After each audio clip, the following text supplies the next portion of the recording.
រឿងព្រះថោងនាងនាគបែបសង្ខេបព្រះថោងជាបុត្រាស្ដេចដែលត្រូវនិរទេសខ្លួន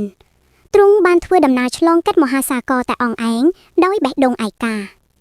ទ្រង់បានប្រទះឃើញកោះមួយដែលមានដើមភ្លុកដ៏ធំមហិមាទីនេះហើយជាកន្លែងដែលវាសនារបស់ទ្រង់នឹងផ្លាស់ប្ដូរនៅរាត្រីពេញបូរមីព្រះថោងបានឃើញនារីដ៏ស្រស់ស្អាតម្នាក់កំពុងរាំលេងកម្សាន្តព្រះថោងសូមអភ័យទោសនាងដ៏ស្រស់សោភាខ្ញុំមិនមានបំណងអាក្រក់ទេ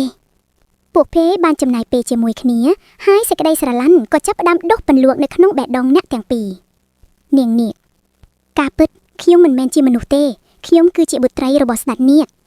ទោះបីជាដឹងការពិតព្រះថោងមិនខ្លាចរអាឡើយស្នេហ៍ពិតមិនប្រកាន់ពូជសាសន៍ទេដើម្បីទៅជួបបិតានាងព្រះថោងត្រូវតោងស្បែកទីរបស់នាងនាគដើម្បីចុះទៅកាន់ពិភពក្រោមទឹកពិភពនាគមានភាពស្រស់ស្អាតអស្ចារ្យដែលមនុស្សលោកមិនធ្លាប់បានឃើញស្ដេចនាគមនុស្សលោកតើឯងមានភាពក្លាហានគ្រប់គ្រាន់ដើម្បីការពារកូនស្រីយើងដែរឬទេឃើញភាពក្លាហាននិងស្មោះត្រង់របស់ព្រះថោងស្ដេចនាគក៏ពេញព្រះទ័យនិងប្រទានពរជ័យមុនពេលលាគ្នាស្ដេចនាគបានផ្ដល់អំណោយដ៏អស្ចារ្យមួយសម្រាប់កូនស្រីជាទីស្រឡាញ់ស្ដេចនាគបានបឺតទឹកសមុទ្រចេញបង្កើតជាទឹកដីគោកដ៏ធំធេងដែលជាភស្តុតាងនៃសេចក្តីស្រឡាញ់របស់ទ្រង់ពិធីរៀបការត្រូវបានប្រារព្ធឡើងនេះជាប្រភពដើមនៃប្រពៃណីដែលកូនកំឡោះត្រូវតោងស្បែកកូនក្រមុំ